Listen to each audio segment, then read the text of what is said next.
पूजन करते समय, तुलसी को जल चढ़ाते समय, अभिषेक पूजन करते समय, घर में आप पूजन कर रहे हैं उस समय पर तुलसी को जल चढ़ा रहे हो, उस समय पर पीपल की पूजन कर रहे हो, उस समय पर बेलपत्री का पूजन कर रहे हो, उस समय पर आंवले का पूजन कर रहे हो, उस समय पर या कोई पूजन भजन आप कर रहे हैं उस समय पर दरवाजे पर अगर 3 सामने खड़े हो जाते हैं तो ये समझ लेना कि आपकी पूजा को भगवान ने स्वीकार कर लिया। कौन 3 है उसका स्मरण करिएगा।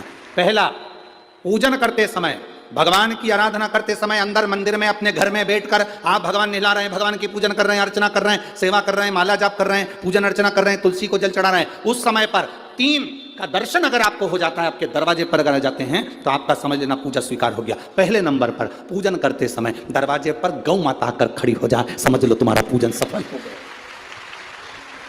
आप पूजन कर रहे हैं अंदर से, गाय रंभा रही है, आप पूजन कर रहे हैं अंदर से, गौ माता गौमूत्र कर रही है, आप पूजन कर रहे हैं अंदर से, गौ माता गोबर कर रही है, आप पूजन कर रहे हैं अंदर से और गाय दरवाजे पर आकर खड़ी हो गई। तुम्हारी अर्चना में, तुम्हारी आराधना में, तुम्हारी साधना में गौ माता तुम्हारे सामने आकर खड़ी हो जाए। पूजन के समय पर अचानक आकर तुम्हारे द्वार पर, तुम तुलसी को जल चढ़ा रहे हो, तुम्हारे दरवाजे पर आ जाए। और मेरा विश्वास करता है यहाँ जितनी मेरी जीजियां बैठी हैं, यहाँ जितने मेरे जीजा बैठे हैं, ये मेरा विश्वास करता है आपके साथ कभी ना कभी ये जरूर हुआ होगा, पूजन के समय पर गौ माता का दर्शन होता ही, ये मेरा विश्वास करता है। और ये कब होता है? जिस दिन आपका चित्त मन वृत्ति भगवान में रमी हो। चाहे तुम राम जपो, हनुमान जपो, शिव जपो, तुम्हारी मर्जी पड़े वो जपो। तुम देवी की भी पूजन कर रहे हो, किसी की देवता की पूजन कर रहे हो, कुल देवता की पूजन कर रहे हो, दिल से कर रहे हो, तो ये 3 का अगर दर्शन हो जाए तो कार्य सफल है। पहला, जम के बोलो, गौ माता। दूसरे नंबर पर हमारे यहाँ हम पूजन में लगे हुए हैं, आराधना में लगे हुए हैं, भगवान की अविरल भक्ति में लगे हुए हैं, भगवान की पूजन, आराधना और भक्ति में हम तल्लीन हैं। और दूसरे नंबर पर उस पूजन करते समय पर तुम्हारे घर की बहन बेटी तुम्हारे दरवाजे पर आ जाए तो समझ लो पूजन सफल हुआ है।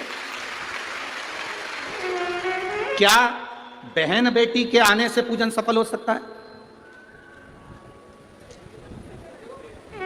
कहां लिखा हुआ है महाराज जी? आप इतनी बड़ी बड़ी बातें कहते हो।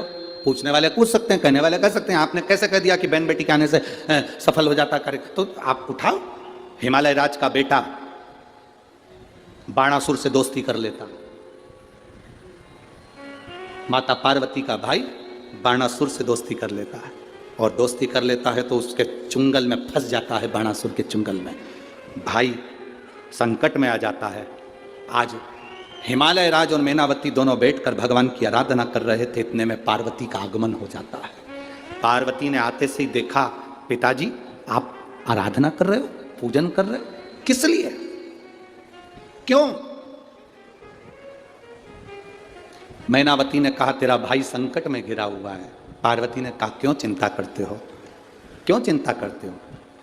पिताजी मैं आई हूं ना, चिंता मिटा दूंगी, चिंता मिटा दूंगी, आप चिंता ना करें। क्या हुआ? बाणासुर तेरे भाई को कष्ट दे रहा। बेटी पार्वती ने संकल्प ले लिया, उस बाणासुर का अंत मैं करूंगी। ना भगवान ब्रह्मा बाणासुर को मार सके, ना भगवान कृष्ण बाणासुर को मार सके। बाणासुर की कन्या भगवान कृष्ण के पास में, वहां उनके पौत्र के पास में गई, भगवान कृष्ण का युद्ध बाणासुर के साथ हुआ, 1000 भुजा, तो बाणासुर को भगवान कृष्ण नहीं मार सके। बाणासुर को ना नारायण मार सके, ना ब्रह्मा मार सके, बाणासुर को ना शंकर मार सके, क्योंकि शिव ने तो वर दिया था। बाणासुर को केवल मारा है तो माता पार्वती अर्धकुमारी बनकर संहार कर कर चली जाती।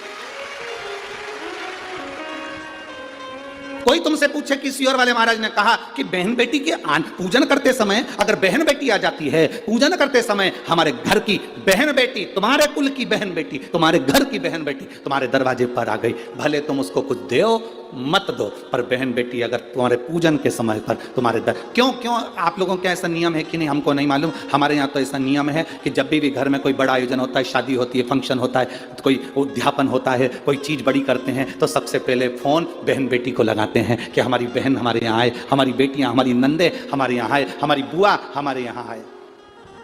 अब पूछोगे गुरुजी ये प्रसंग बहन बेटी को बुलाने का तो भगवान कृष्ण के यहाँ से चालू हुआ।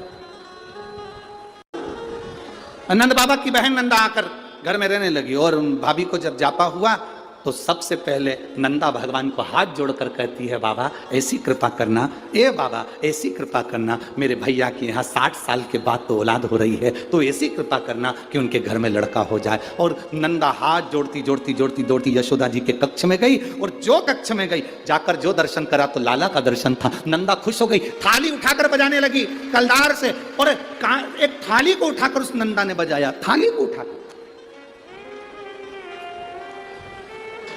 कांसे की थाली, पीतल की थाली, तांबे की थाली, जिसके घर में बजती थी उसके घर में शुभ संदेश आता था। आज के जमाने में स्टील बजता है।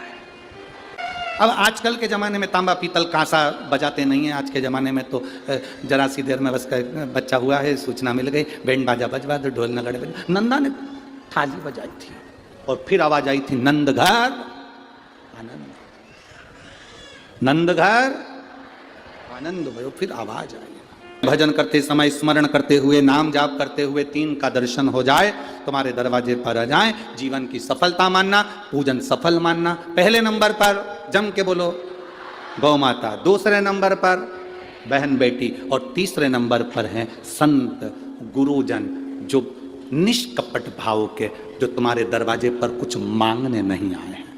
जो मांगने आए हैं वो नहीं, पूजन करते समय तुम्हारे दरवाजे पर कोई संत, कोई ब्राह्मण, कोई गुरुजन, कोई भक्त